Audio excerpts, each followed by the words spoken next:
The other thing that's interesting, Revelation 2:20. Typically, if someone was to look up this verse and they would see aphes here, they would think that this is the root, that it's an omega ending, because the ace ending here, let's see if I highlight it, this ace ending here, if one would look at it, would think that it came from the omega conjugation. And so they would think this is the root. And so if they would see this, they would say, okay, it's an omega conjugation, and so this is the stem, and if I don't know the meaning of the word, I'm going to look it up in the dictionary, and this is the word I'm going to look up in the dictionary to find out its meaning. The problem is, they're going to look this up, and they're not going to find it anywhere. Because actually, the root is a phi-emi. It's a me ending. It takes omega ending, but it was a me verb, and so there's this transition that was happening in the language, but it's seen in the New Testament. We find this over and over again in passages. This one's fascinating to me. And this one is parsed by a number of Bible programs incorrectly. They parse both of these verbs completely wrong. 1 Corinthians 11:22. Here's what it says. Epaineso humas, intuto uk epaino. Shall I praise you? I will not praise you in this. Alright? Here's the two verbs. Here's this one here and this one here. They're exactly the same. They're both futures. One program will parse this as an aorist subjunctive and this is a present. Incorrect. They're both the same. One is an older form and this is the newer contracted form. Paul does this for emphasis. Now, someone who knows Greek would read this and they would understand this is the older form, this is the newer form, and they would know the change that happened, but they would know that Paul is making an emphatic point here. Shall I praise you? I will not praise you in this. Now, let me show you what happens with the language. Let me teach you a little bit of Greek here.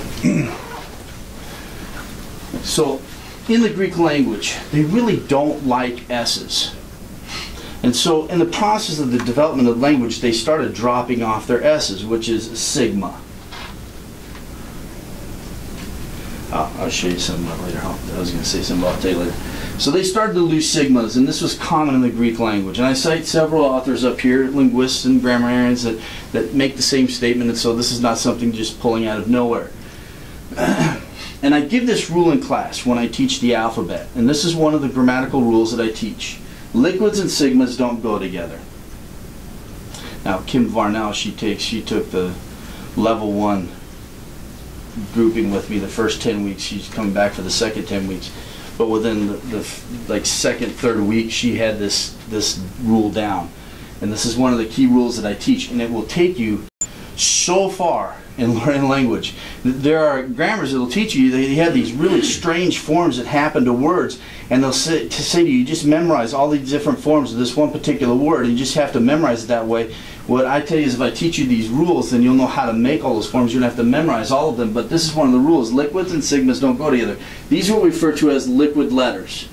These two are classified as something other as well, and so are these two, but primarily we refer to them as liquids. So liquids and sigmas don't go together. I'll give you an example from Ephesians chapter 2, verse 5 and 6. Notice with me. Here's this ending here, sen. Here's this ending here and this ending here. All three of these are exactly the same. They're aorist indicatives. Okay? Now, you don't know what that means. It doesn't matter, just so you see that the forms are exactly the same, except for this one here. So here we have a sigma, here we have a sigma, but here we don't have a sigma. Okay? Why? Because this is a liquid letter.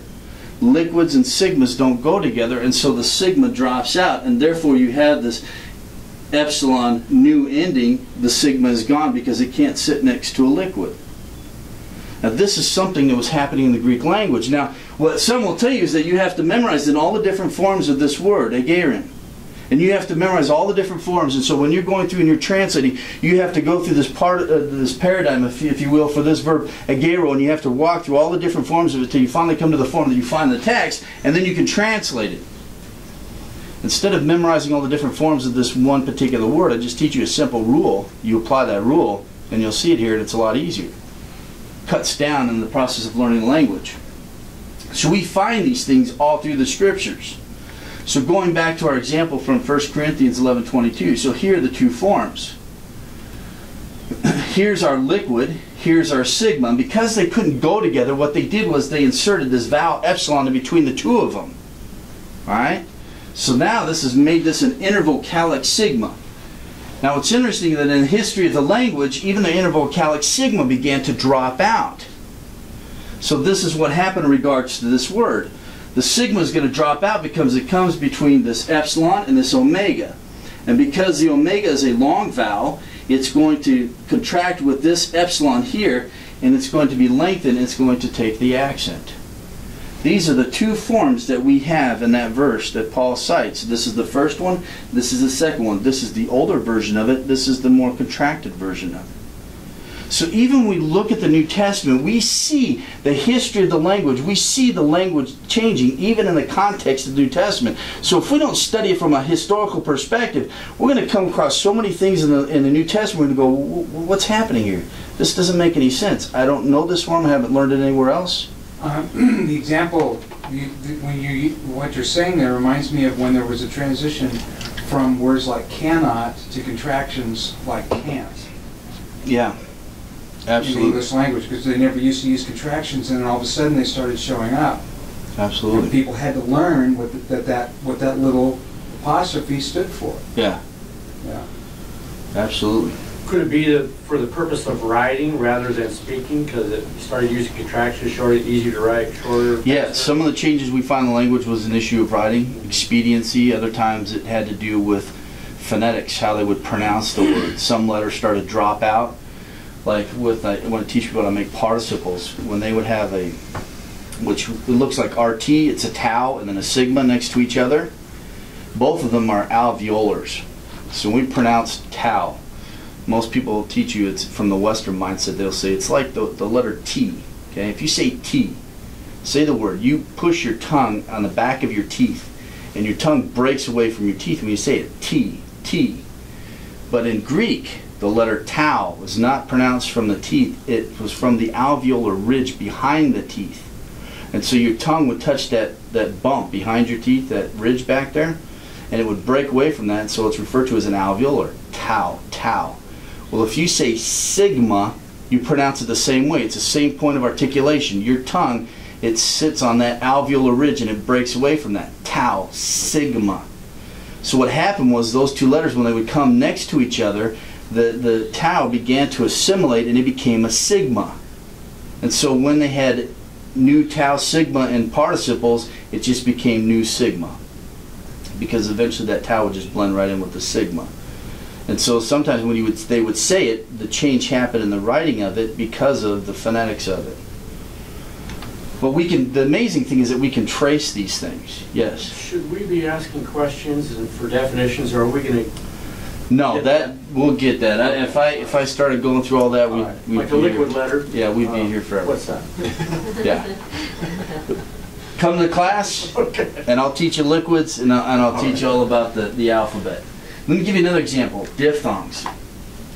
Oh, this is interesting. All right. So I'll show you this up here. So here's the word. We have diphthongs in English, and basically what they are two vowels put next to each other, and they glide into this joint pronunciation, but it's two sounds made, but it's two vowels put next to each other. And this is the Greek word for it, diphthongos. It's having two sounds. Now what's interesting is this is the word for sounds, thongos. The first part is the preposition, dia.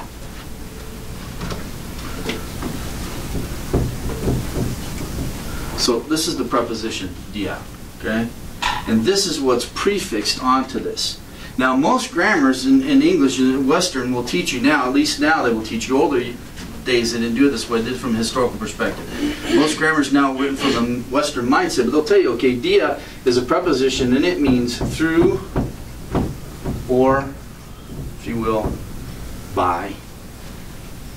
So if I look at that and say, okay, well dia means through or by, then how in the world, when I look up here and I see sounds as this word here, how does this work with this word? How do I get to from dia, which only means through or by? Now, if you study language from a historical perspective, this preposition right here, its original root was dua. And dua means two. The form changed, but it still hung on to its root meaning. And when we find this preposition in compounds, oftentimes it goes back to its root meaning of two. You'll find a lot of words in the Greek New Testament which dia is prefixed on that, making a compound form, and it goes back to its original meaning. It doesn't mean through or by, it goes back to its root two. But see, if you don't learn the language from a historical perspective, you don't know that. When you come to something like this, you're going, how do they get two from that? It doesn't make any sense to me. And you sort of cripple yourself in handling of the text. So talk about diphthongs real quick. This is interesting. We'll get through this and take a little break. Y'all can stretch your legs. But we have diphthongs in English. And this is one of the diphthongs in Greek, I. And it's pronounced like our AI and I'll. I. Now you can say it if you want to and practice it. I. Okay?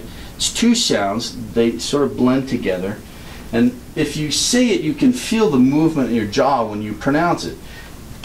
And essentially, this is what is happening. Your jaw and your tongue start in lower central position for the alpha, ah, and it rapidly glides to or toward the high front position, I. Now this is important, and I highlight this, glides. All diphthongs, true diphthongs in Greek, are what we refer to as glides. They glide into either a Y or a W sound. We have glides. W and Y in our language. With, yam, these are glides. They have a consonantal value, but they also sort of function like a vowel, and they blend together with vowel sounds, and that's essentially what a true diphthong is in Greek. It is a glide. Now, I'll explain this to you because there are some grammars who refer to oo and a, this combination of these vowels, they refer to them as diphthongs. They ceased to be diphthongs for hundreds of years before Christ. So at the time of the writing of the New Testament, these were not even diphthongs. They were monophthongs. But you'll find grammars today that will teach you these are diphthongs. The only time that you find them in the New Testament, they are going to be as a result of compensation or a contraction. And they're not genuine diphthongs. If you pronounce them, if all diphthongs are glides and they go into a Y or W sound, I, oi, okay? Listen to these ones, oo, a. They don't glide into a Y or W sound. They're not glides. And this is why it's important. When I make participles, I teach you how to make participles. Okay, one of the things I'm going to show you is that one of the signs for a participle is this, the nu tau. Okay? So all you have to know is that's one key for making a participle is that nu tau. If you look all the way down through here, you'll see that nu tau, nu tau, nu tau, nu tau, nu tau, nu tau. These are present active participles. These are aorist active participles. So whether the present active or aorist active, they're going to have the nu tau in them. Neuters, nu tau, nu tau, nu tau, nu tau. So we can see this over and over again. This is one of the keys that we look for to unlock the doors. And you say, okay, Steve, will you teach me that to make a present active participle, aorist active participle, masculine, feminine, neuter, I just need a nu tau. How come I don't see it here with the feminine? Okay? I'll show you what happens.